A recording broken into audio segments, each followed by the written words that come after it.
Bonjour les lucioles. Aujourd'hui, je vais vous parler des graines germées. Alors, j'ai la chance d'être dans un magnifique écrin de verdure. À ma gauche, j'ai la forêt domaniale et à ma droite, derrière la dune, il y a la mer et le ciel est magnifique. Voilà, il faisait 6 degrés tout à l'heure, mais là, il y a un rayon de soleil et je commence à avoir chaud avec tous mes pulls. Donc là, je vais vous parler des graines germées aujourd'hui. Je mange des graines germées pour régénérer et revitaliser mon corps. Les graines germées ont des valeurs nutritives très intéressantes et elles sont très riches en micronutriments.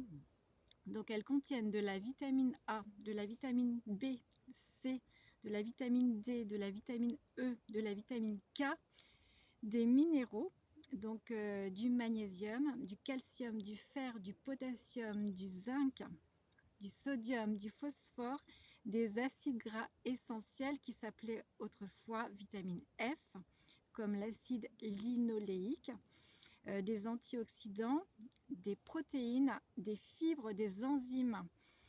Alors là, ce sont des lentilles.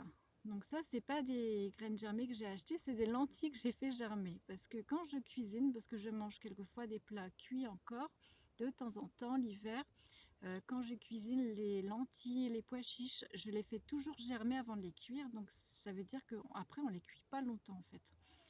Et il n'y a pas, le temps de cuisson est diminué et il y a quand même des valeurs nutritives. Mais j'aime beaucoup les manger comme ça, les lentilles, germer 4-5 jours et dans les salades. Bon, maintenant, c'est tout petit, donc attention aux sorties de route et à déconseiller aux enfants, bien sûr, en bas âge. Et bien les mâcher. Mais c'est délicieux, les lentilles crues, c'est délicieux, les pois chiches crus, c'est délicieux, germé, enfin moi j'adore. Voilà, donc tout ce qui est sec que je peux essayer de germer, je le fais. Maintenant, toutes les graines germées ne se mangent pas.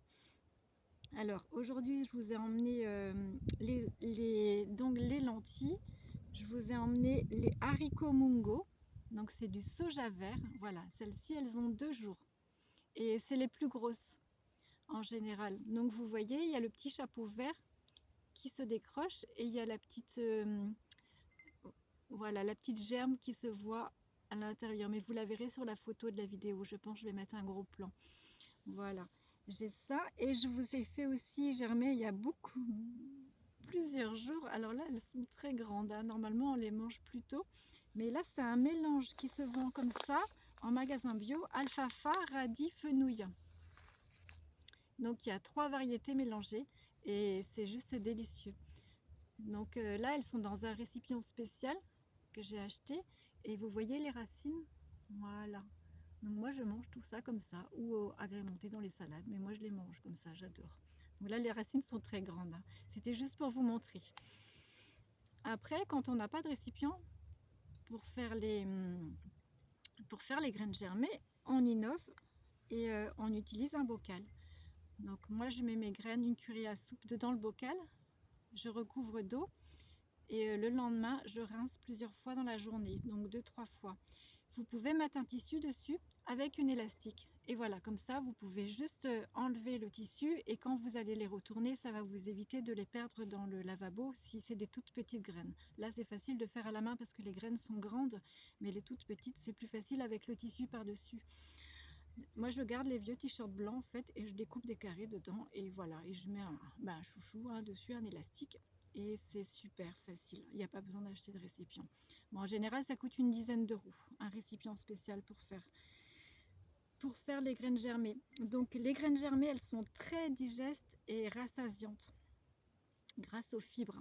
Et avec une cuillère à soupe, on peut faire un grand saladier et ça nous fait notre pain.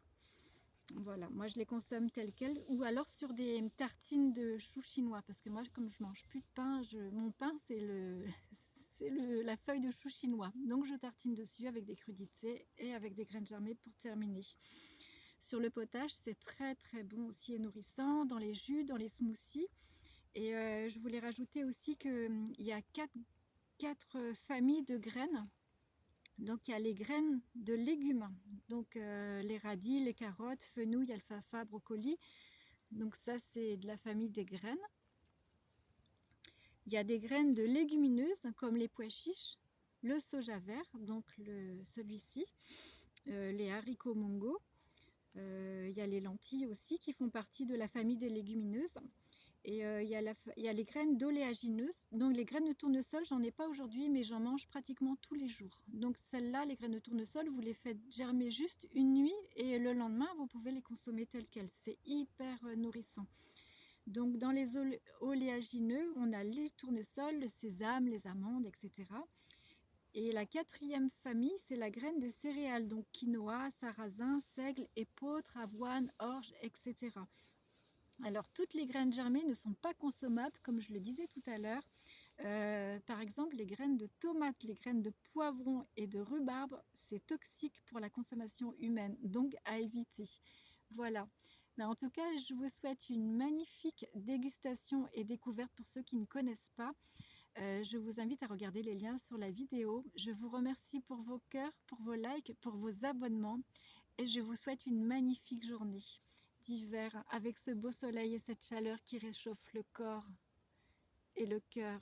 Je vous aime et je vous bénis, je vous aime. À tout bientôt. Merci.